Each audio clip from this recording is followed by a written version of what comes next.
Salut, bonjour à tous, je suis Manuel Salazar et vous êtes dans un nouvel épisode de Mode Manuel. Yeah! Alors, dans cet épisode, je suis avec Claire. Wow. Alors, Claire, c'est une très jolie modèle qui a accepté de venir avec moi pour faire cet épisode pour vous. Qu'est-ce qu'on va faire aujourd'hui, Claire? Et ben en fait, Manuel, je le croyais pas quand il m'a expliqué qu'on pouvait faire des poses longues avec un flash. Et en fait, il m'a prouvé le contraire et il va vous montrer qu'on peut le faire. Restez là, Mode Manuel va commencer après le générique. Let's go! 1, 2, 1, 2, 3, wow!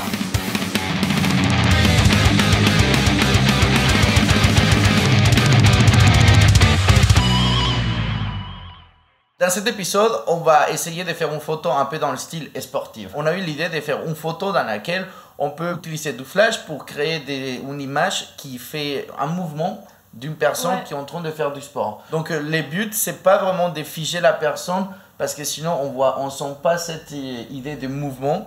Sinon c'est aussi de faire une pose lente pour qu'on puisse avoir ce mouvement d'entraînement qui peut faire un peu un effet très cool. Bon alors Manuel, il va falloir que tu me donnes une petite liste du matériel que tu as utilisé pour faire cette photo. Mais bien sûr, Claire, j'étais dans ça tout de suite. Pour faire cette photo, j'ai utilisé deux têtes de flash Profoto B2 avec un générateur B2 bien sûr, avec une télécommande. J'ai utilisé un softbox qui fait environ 90 cm avec la toile de diffusion à l'intérieur. J'ai utilisé un kit de gélatine des Profoto avec le porte-gélatine et les grilles nids d'abeilles qui s'attachent directement aux têtes de flash. J'ai utilisé un trépied pour mon appareil photo parce qu'on va faire une pose lente, donc j'ai besoin que mon boîtier soit bien stabilisé. J'ai utilisé un réflecteur que j'ai accroché aussi devant notre sujet pour l'éclairer complètement bien. Et quelques pieds d'éclairage, donc chaque flash avait un trépied d'éclairage. Et j'ai utilisé aussi ma petite télécommande à distance pour déclencher mon boîtier. Je vais vous détailler le setup d'éclairage pour vous expliquer ce qu'on est en train de faire avec Claire. J'utilise un grand softbox avec une gélatine 1/4 CTO à l'intérieur. Celle-ci va être ma source de lumière principale. Elle va venir éclairer Claire depuis l'arrière. Cela va donner un peu de contraste et mettre en valeur sa silhouette. J'ai aussi une deuxième source lumineuse. C'est juste la tête de flash avec une grille nid d'abeille de 10 degrés avec une gélatine aussi 1/4 CTO. Le deuxième flash, c'est pour faire ressortir l'autre côté de la silhouette de Claire et aussi éclairer un peu plus sa tête et ses cheveux. Puis j'ai aussi un réflecteur devant Claire pour envoyer un peu plus la lumière sur elle. Comment t'as fait sur les photos, enfin pour obtenir sur les photos, ce mouvement en fait, ces traînées de lumière qui suivent le corps du modèle? Ah, très bonne question Claire. Alors, numéro 1 en fait. Et je suis dans mon salon qui a des volets et que je peux vraiment fermer et faire une pièce complètement, une chambre noire ici. 1, 2, 3. Plus vite, t'as plus le temps. Et c'est ce qui va me permettre de descendre la vitesse d'obturation sans qu'il rentre la lumière dans le capteur. Donc même si j'ouvre la vitesse d'obturation de 1 seconde ou 2 dans mon boîtier, l'image que je vais prendre si je n'ai pas d'éclairage, c'est complètement noir. Ensuite, j'ai utilisé les flashs. Alors, mais les flashs, c'est uniquement pour montrer l'image de toi. De moi. Voilà, en fait, les flashs, il va venir figer les sujets. Les flous de mouvement, par contre, ça se fait avec une pose lente et la lumière témoin du flash. On va utiliser une pause de 1 seconde ou 2, on a utilisé les deux. Et les flous de mouvement, c'est fait quand la lumière témoin reste allumée. Alors, je vous explique comment marche la lumière témoin d'un flash. Quand le flash va se déclencher, la lumière témoin va s'éteindre. Du coup, il y a un petit moment de noir dans lequel le flash il va prendre le relais, il va s'éclairer. Une fois que la durée de flash est finie, la lumière témoin se rallume immédiatement. Donc, comme on va faire une pause lente de 1 ou 2 secondes, la durée des flashs, surtout de ces flashs Profoto, elle est très courte. Sachez qu'à un moment, en fait, si vous êtes dans une chambre noire comme celle-ci, et si vous descendez la vitesse d'obturation, à la fin, en fait, c'est votre flash qui prend le relais de la vitesse d'obturation et la vitesse d'obturation de votre image va dépendre de la durée du flash. Je laissé juste une lumière témoin allumée. Alors, il y a une chose que je voulais expliquer aussi sur les lumières témoins, c'est que sur les Profoto B2, la lumière témoin, elle est légèrement jaune, chose qui est très cool. Bon, maintenant, on a des gélatines aussi dans le Profoto qu'on peut adapter pour changer la couleur de la lumière.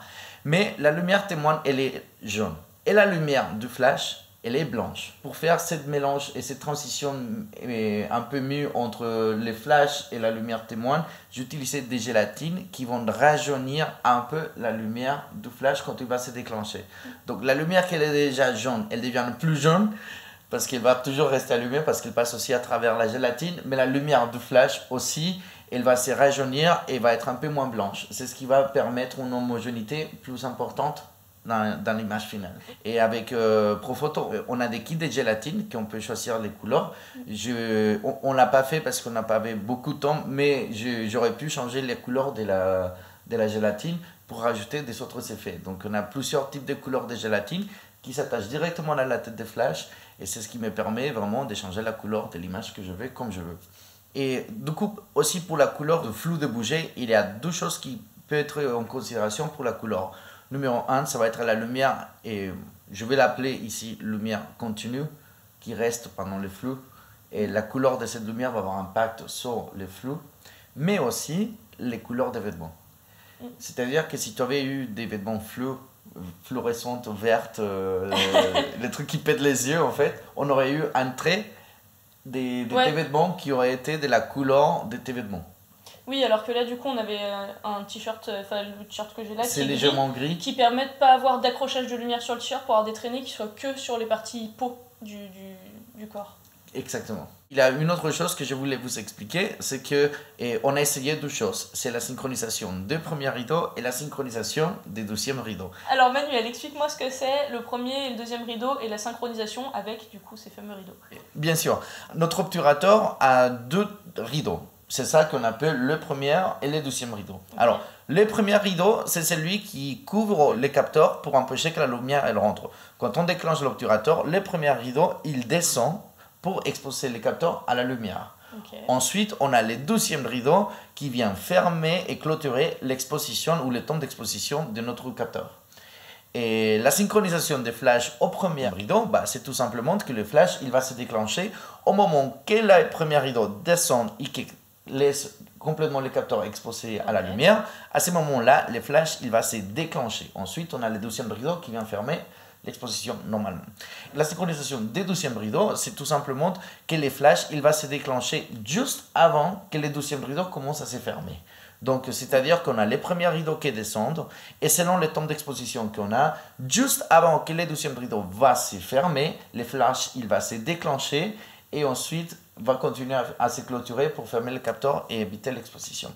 Avec toi, c'est ce qu'on a essayé de faire, c'était de tester quel était le mouvement qui convenait un peu mieux. Si je suis en premier rideau, la première position, elle va être figée par les flashs et ensuite le reste qu'on va voir, c'est le flou de mouvement.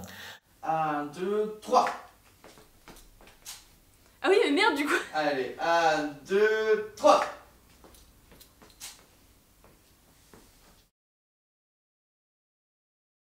Donc pour la synchronisation du flash au premier rideau, en fait je partais d'ici, le flash se déclenchait et ensuite je venais sauter et faire des petits sautillages. En deuxième rideau, ton mouvement commence avant et tout finit et les flashs figent la dernière partie du mouvement. Ah. Yes, pas mal. Oh. Ça le fait? Ouais, tu vois, là ça fait plus sport quoi. 1, 2, 3. 1, 2, 3. Essayez de faire comme ça. Des sorties un peu plus haut. Ok. 1, 2, 3. Alright, c'est joli. Elle est bien celle-là. Très bien, très bien. Et donc Claire va nous expliquer comment elle a fait le mouvement des deuxièmes rideaux. Donc le deuxième rideau se déclenche. À la fin, elle commence son mouvement et le flash bien affiché de côté gauche. Allez, bon, c'est parti! Alors c'était un mouvement qui était tout simple, en fait je sautillais un peu sur place et après je venais sauter sur l'autre côté pour que le flash fige le moment où j'arrivais de l'autre côté et qu'on ait les traînées de lumière qui viennent de là et qui suivent mon mouvement. Voici le résultat final avec quelques temps sur Photoshop pour effacer le softbox qui était à droite, puis un peu de dodge and burn, des courbes pour renforcer un peu le contraste et faire ressortir les flous des bougies.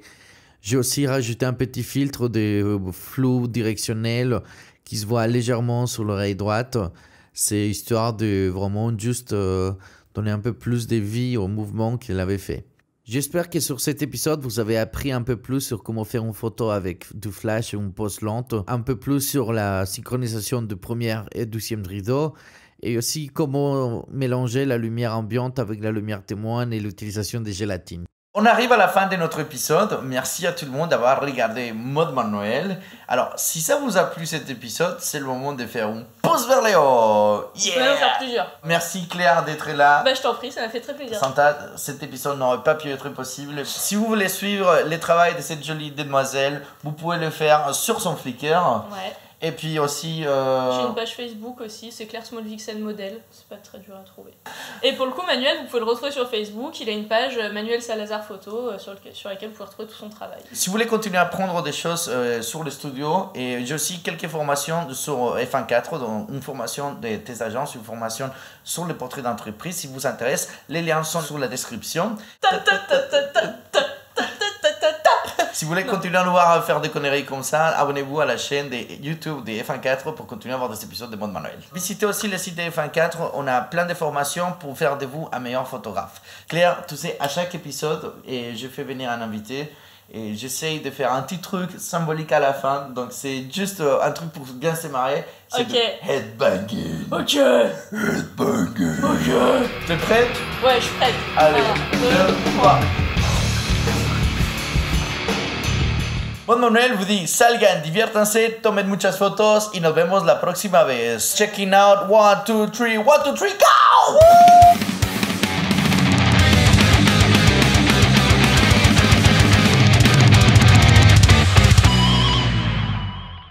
Mode Manuel commence après les génériques, on revient. Mode Manuel. Non, attends, je vais. Mode Manuel commence après les génériques, restez là et. Ah non. Mode Manuel commence après les génériques. Tu me mets trop meilleur. Je peux pas faire Mode Manuel avec elle.